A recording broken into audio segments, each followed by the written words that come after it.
Mason was on a solo road trip, the boring kind. No hidden agenda, no romantic runaway storyline, just a 3-day drive to a new job. On his second night, he pulled into a small desert town just before midnight, the kind of place where neon motel signs flicker like they're dying for help, and the front office has an open sign that glows way too bright for how empty the parking lot is. He booked a room at a cheap motor lodge. The manager looked half asleep and barely said more than 3 words. Mason didn't mind. He just wanted a shower and sleep. His room was on the 2nd floor, room 207. Right next to it, room 209 sat dark. Curtains shut, no car parked outside, and a faded "Do Not Disturb" tag dangling on the handle like it hadn't been touched in weeks. The first weird thing happened around 1 a.m. Mason had just gotten comfortable when he heard something tapping on the shared wall. Not banging, not someone moving furniture, just tapping, like someone lightly knocking with a single finger over and over again. At first he ignored it, assuming the pipes were ancient or some animal was messing around inside the walls. But then the tapping became a slow dragging, a scrape that traveled the length of the wall. A pause, then another scrape, but lower, as if whoever or whatever was now closer to the floor. Mason put his ear to the wall, and the sound stopped instantly. You know that moment when silence is way worse than noise? Yeah. He tried to sleep anyway. Eventually, the sound didn't return, and he convinced himself he imagined it. But around 3:30 a.m., he woke up suddenly, not from a nightmare, not from anything obvious, just that instinctual jolt your brain gives when something's off. He heard whispering, muffled, low, coming from the wall between his room and 209.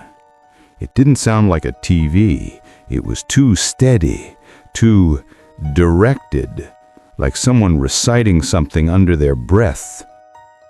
He pressed his ear to the wall again.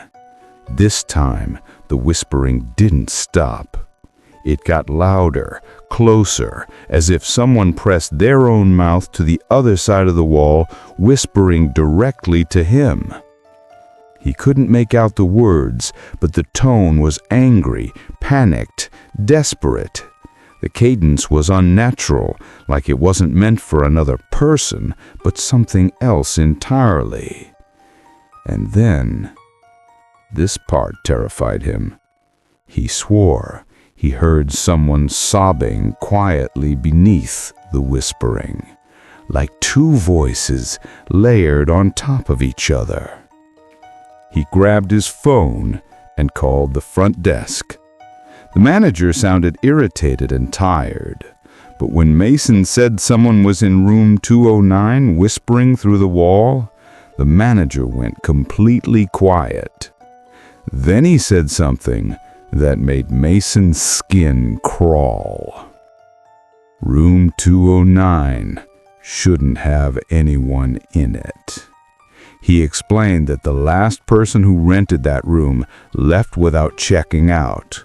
The room had been untouched ever since, cleaned, locked, and kept empty. The manager said he'd come check immediately. Mason opened his door and waited in the hallway. It was cold, way colder than the rest of the motel had been earlier. The air had that heavy, pressurized feeling, like a storm was trapped indoors. When the manager arrived, he frowned at the door. There were fresh scratch marks around the handle, not like animal scratches, more like someone had dug their nails into the metal, trying to open the door while their hand shook violently. The manager unlocked it. The door wouldn't budge.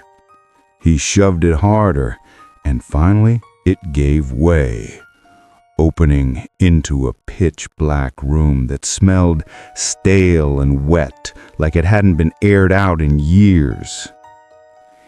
Here's the part that cemented the nightmare. The bed in room 209 was pressed fully against the shared wall, as if someone had shoved it as hard as possible toward Mason's side of the room. And on the dust on the headboard, on the side facing Mason's wall, someone had drawn lines, vertical lines, dozens and dozens of them, scratch marks, fresh ones, fingerprint smears, dragging marks. And on the pillow, flattened in the center, like someone had been sitting upright on it, was a single long strand of hair. Not old, not dusty, fresh. The manager closed the door immediately and told Mason he'd be moved to another room. He didn't explain anything else, but Mason didn't want to ask. He didn't sleep much the rest of the night. To this day, he swears that whatever was whispering wasn't whispering to him. It felt more like it was trying to whisper through him, as if he was just the unlucky person on the other side of the wall.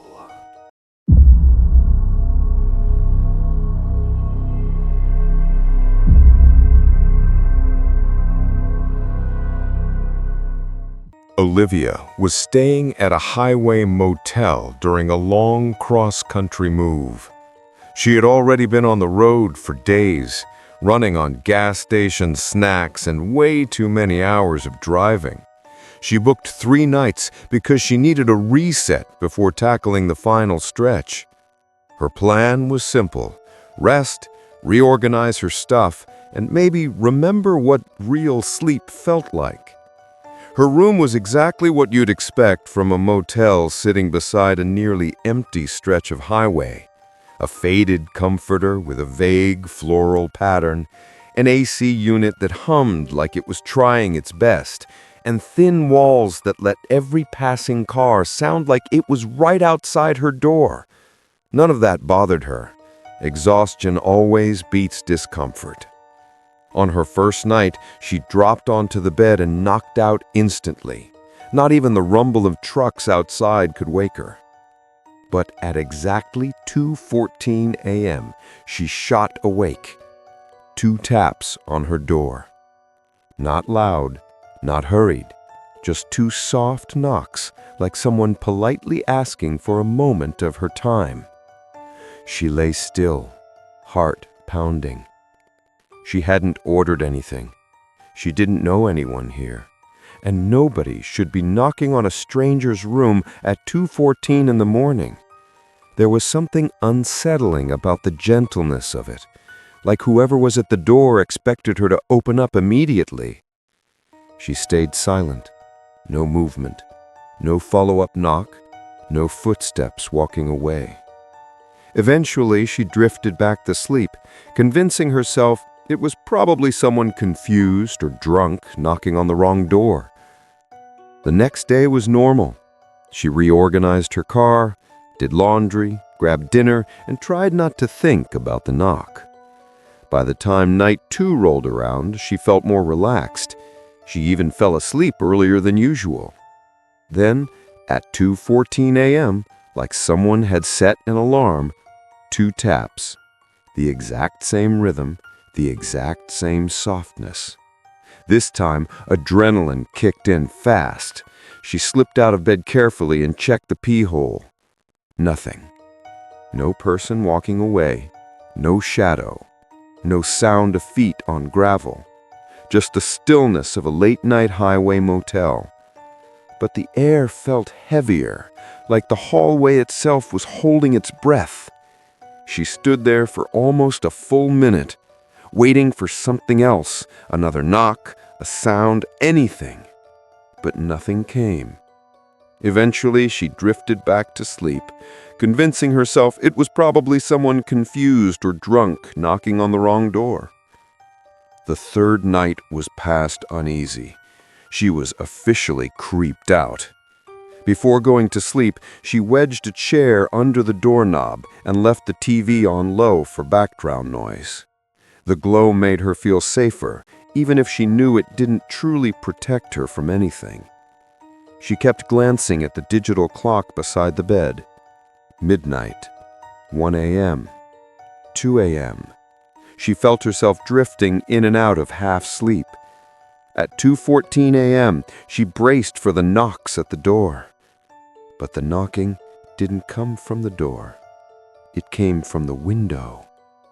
2 taps on the glass, right above the spot where her head had been resting minutes earlier.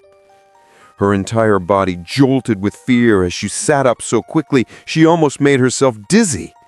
The TV flickered once, something it hadn't done all night. She stared at the curtains, waiting for movement, waiting for a shadow, anything that proved someone was out there. But the curtains didn't flutter. There was no wind, no sound of footsteps outside, no breathing, nothing, just silence. She pulled her knees to her chest and stayed wide awake until the first hint of sunlight finally crept through the gaps in the curtains. Morning had never felt so comforting. As soon as she packed her things and checked out, she casually asked the clerk if anyone else had complained about knocking at night. She tried to sound laid back, but the fear in her voice slipped through. The clerk looked confused at first. Then his expression shifted into something else, something uncomfortable. He hesitated before answering. He finally admitted that the room she stayed in, room 118, had been part of an incident the year before. A guest staying there had experienced a sudden episode in the middle of the night and tried to leave urgently. They didn't make it very far. According to the report, the guest collapsed right outside the window of room 118 while trying to get help. The part that made Olivia feel cold all over was when the clerk mentioned the security footage. He said the guest tapped on the window several times. 2 taps. Always 2. The exact same rhythm. The same softness. Olivia didn't stay long after that conversation. She thanked the clerk, said nothing else, and practically speed-walked out of the building. The air outside felt too open, too bright compared to the last 3 nights. She got into her car, locked the doors instantly, and drove out of the parking lot without even checking her mirrors. She still refuses to stay in ground-floor motel rooms. Anytime she books a place now, she asks for the top floor automatically. She says she can't shake the memory of those 2 taps on the glass. Soft, patient, and perfectly timed, like they were waiting for someone who never opened the window.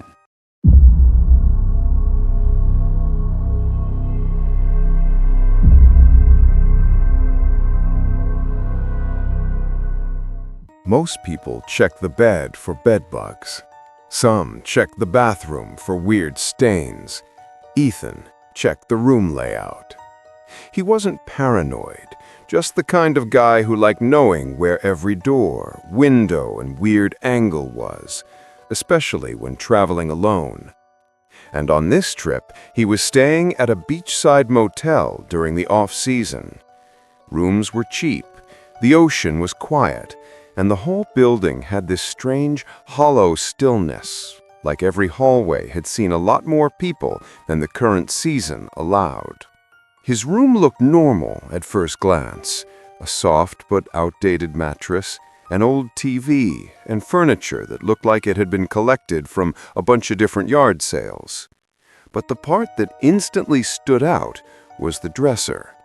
It was huge, heavy, and shoved awkwardly against one wall, like someone pushed it there in a hurry.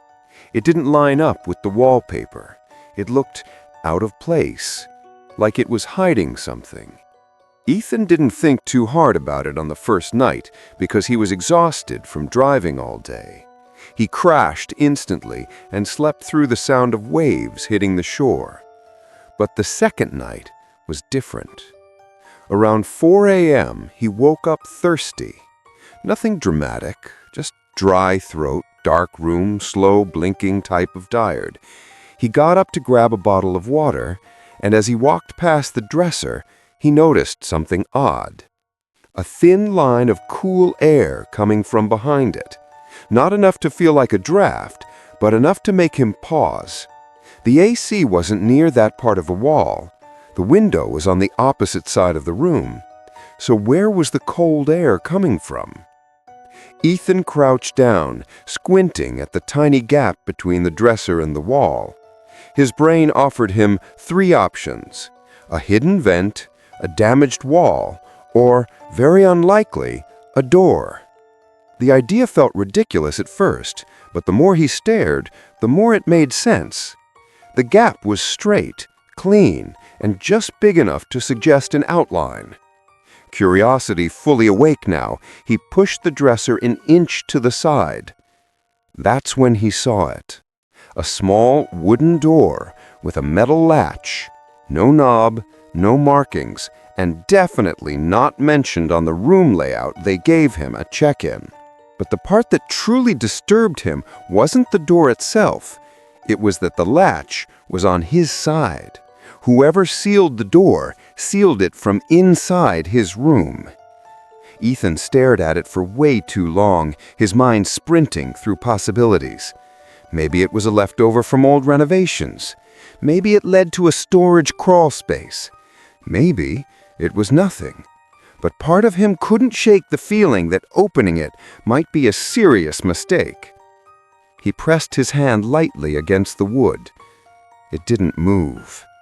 Relief washed over him until he turned to walk away. Someone pushed back.